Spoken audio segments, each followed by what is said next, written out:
Minister.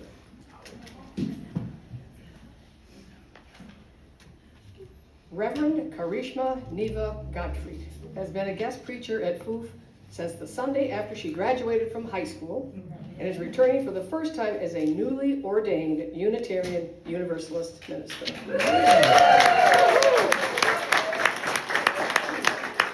Raised in the UU Fellowship of Corvallis, Reverend Karishma has been on the path to ministry since she was 16. Now at 25, Reverend Karishma lives in New York City and serves the Community Church of New York as minister for youth and young adults. Reverend Karishma holds a BA in religion from Wellesley College and a Master of Divinity from Union Theological Seminary. Although she has called the East Coast her home for the past 7 years, Reverend Karishma's heart will always be in Oregon. Jennifer and I had the opportunity to host Karishma and her fiance Sloan for dinner last night, and they spent the night with us. We had a lovely breakfast, so that's my great, great joy.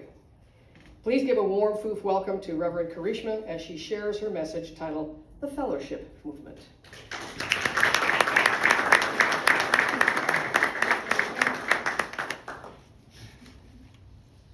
Alan. Good to be back with you all. So in the years leading up to the American Revolution, there was a man named Thomas Potter who lived in what is now known as New Jersey.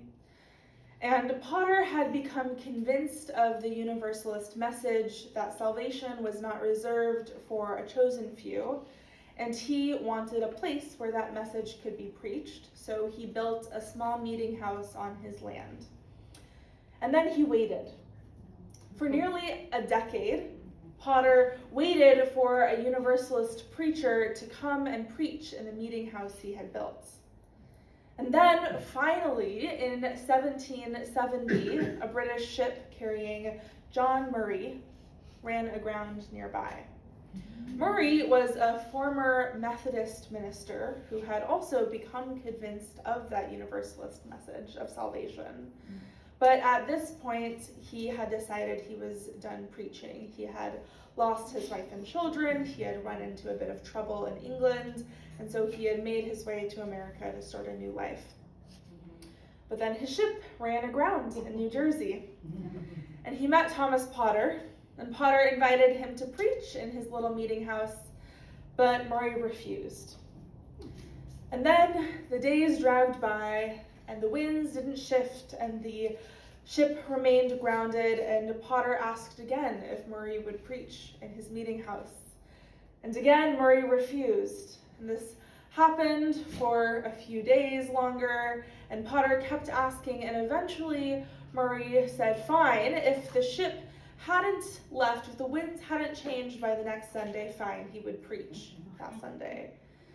And wouldn't you know it, that next Sunday, the winds had still not shifted, and his ship was stuck in the harbor. And on that day, in September 1770, John Murray preached in Potter's little meeting house what became one of the foundational sermons of Universalism in America.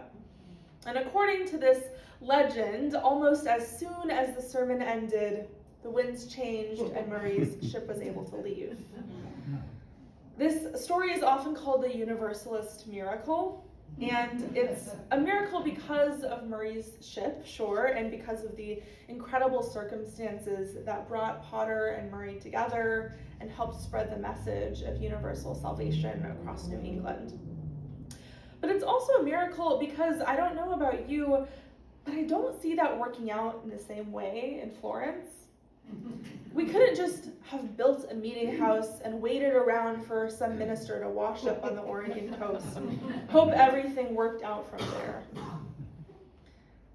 So as Unitarianism and Universalism, before they merged, as they both moved west in the 19th and 20th centuries, from New England out into the plains and eventually all the way to the Oregon coast, they couldn't just build new churches and wait for ministers to populate them. There were at least very few Unitarian ministers coming west. The jobs, the training, and the institutional life of the movement were still largely rooted in the East. So people began gathering wherever they could, in living rooms, in school buildings, and libraries, and community centers, and any borrowed space they could find. And in the years after World War II, this became a much more intentional movement within American Unitarianism. The American Unitarian Association even established a program. They began supporting groups of people who wanted to form congregations in places where no Unitarian church yet existed. And these groups often became known as fellowships. Sometimes a minister would come by for a little bit to help them get started, or they would send sermons to be read and discussed. But really, the heart of these fellowships were the people in those rooms. There was a small group that gathered. They maybe sent a message out in the local paper or told their friends.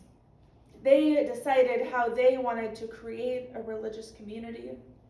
They figured out how to worship together, how to raise money, how to care for each other, how to teach their children, and how to make decisions about the life of the congregation. Often these communities were lay-led, informal, highly participatory, and intellectually engaged. They were places where people could take responsibility for the religious life they were creating together. I see that in our fellowships today too. There is a sense of responsibility and ownership that each person feels, whether they have been coming for decades or just walked in the door. There is a sense that this fellowship belongs to each of us, to the person who folds the orders of service, the person who makes the coffee, the person who volunteers for the committees nobody else wants to join, the person who's only here half the year but participates fully when they can. And when you start to notice all of these small acts of participation, you realize that those are what actually makes a religious community. It's not about the size of the building or the number of people on the membership rolls, but the people who decide that this place is worth caring for. There are some places that become a part of who you are. For me, this fellowship is one of those places. I have stood at this pulpit many times now. We were counting, I think it's 6 times in person plus 3 pre-recorded during the pandemic. And the first time I preached here, I had just graduated from high school. I was 18 years old, and I was certain of very little, except I knew I wanted to become a minister.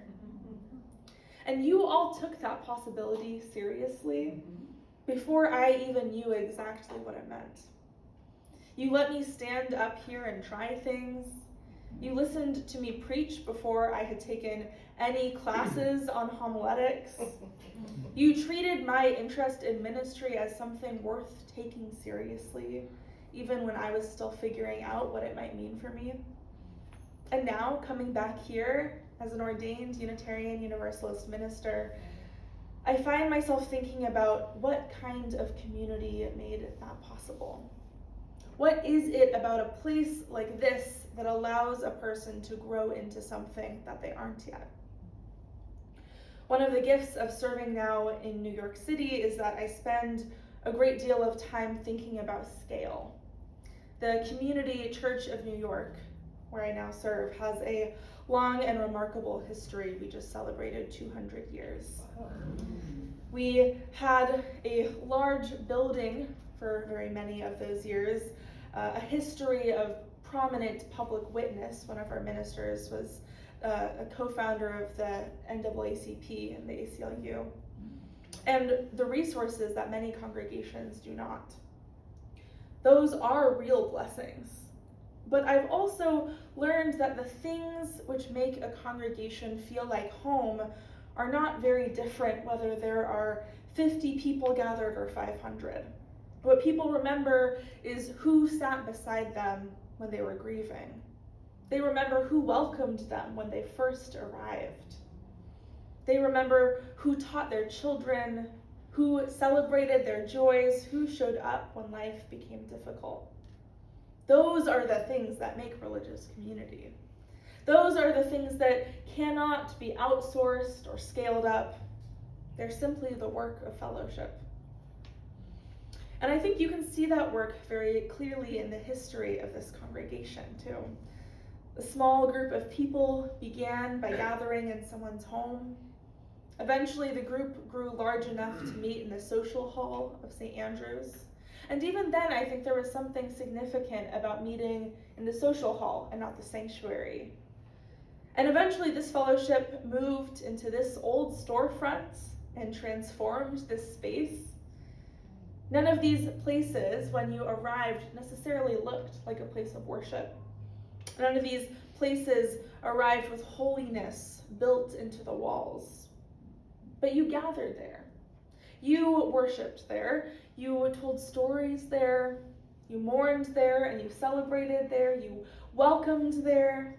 You built relationships there. You made decisions about what kind of community you wanted to be. You brought your hopes and your questions and your commitments into these rooms, and in doing so, you made them sacred. These buildings became your sanctuary because people decided to make it one. And that is the heart of the fellowship movement.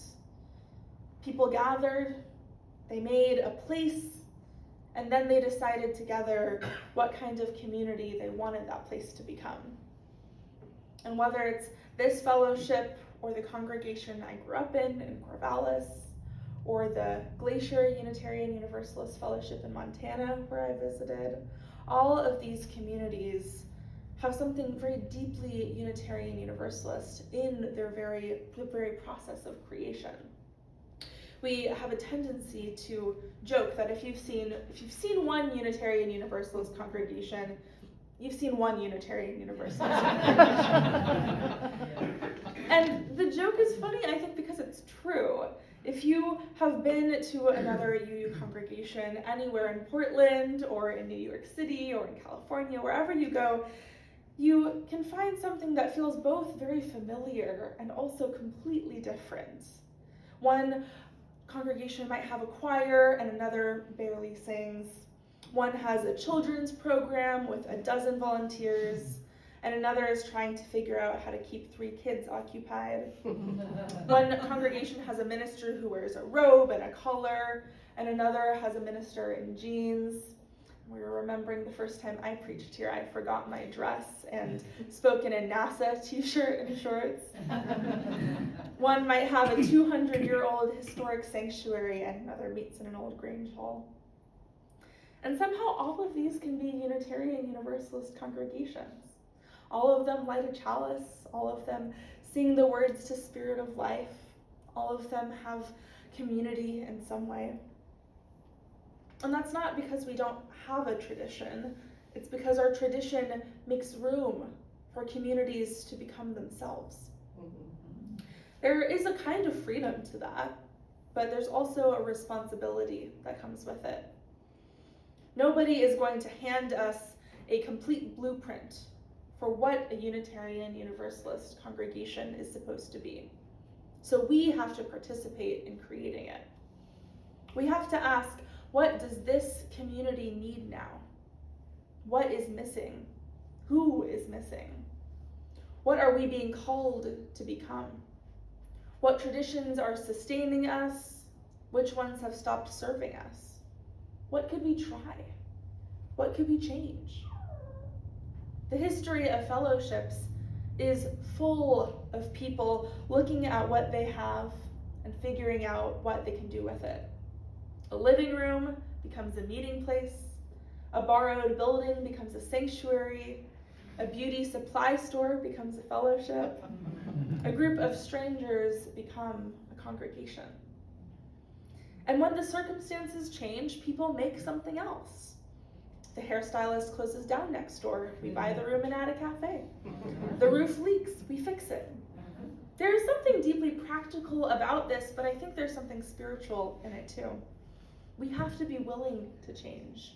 We have to look at what we have, notice what isn't working anymore, and imagine what might work instead.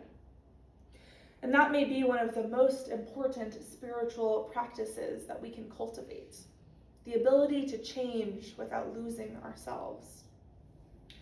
Throughout the past tens or hundreds or thousands of years of Unitarian and Universalist theology, depending on how you count it, we've always embraced transformation as a core value.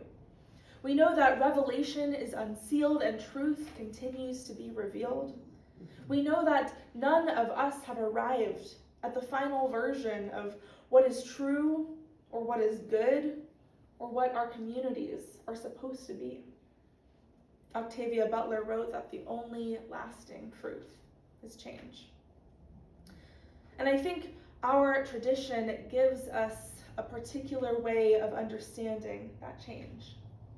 We don't have to choose between having roots and being willing to stretch our wings. We can honor what has brought us here without assuming that everything that has brought us here has to remain exactly the same forever. As we sang, roots hold us close, wings set us free. A fellowship can change its building, it can change its programs, its policies, its leadership. It can change the ways it worships and the ways it reaches into the wider community. And people can change too. Someone who came here looking for one thing can discover that they need something else. Someone who once thought they had nothing to contribute can discover a gift they didn't know they had. Someone can walk through these doors at 18 and say, I think I want to be a minister, and find a community willing to take that possibility seriously. Obviously, I know that because I am one of these people. And I think that's what makes fellowship such a powerful idea. Because fellowship is not about gathering people who are finished. It's about gathering people who are becoming. A fellowship is at its best a community that can hold that change. It gives us enough roots that we don't blow away every time the wind changes, but enough flexibility that we can keep growing. It gives us a place to come back to while still leaving room for us to become something new. And that work is never fully finished. There will always be some new circumstance that asks a fellowship to decide what comes next. There will be things that work for a while and then suddenly they don't. There will be traditions worth preserving and traditions that need to be transformed. There will be moments when the community feels abundant and moments when it feels like there aren't enough people to do everything that needs doing. The question is not whether these changes will come. They will. The question is whether we can meet them with enough trust in one another to imagine something new. Thank you.